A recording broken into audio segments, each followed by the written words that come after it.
تبارك الذي بيده الملك وهو على كل شيء قدير।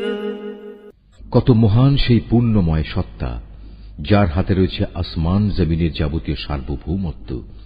الذي خلق الموت والحياة ليبلوكم أيكم أحسن عملا وهو العزيز الغفور।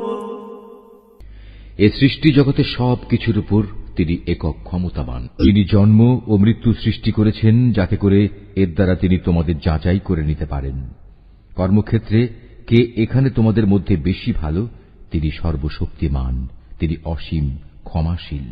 الذي خلق 7 سماوات طباقا ما ترى في خلق الرحمن من تفاوت فارجع البصر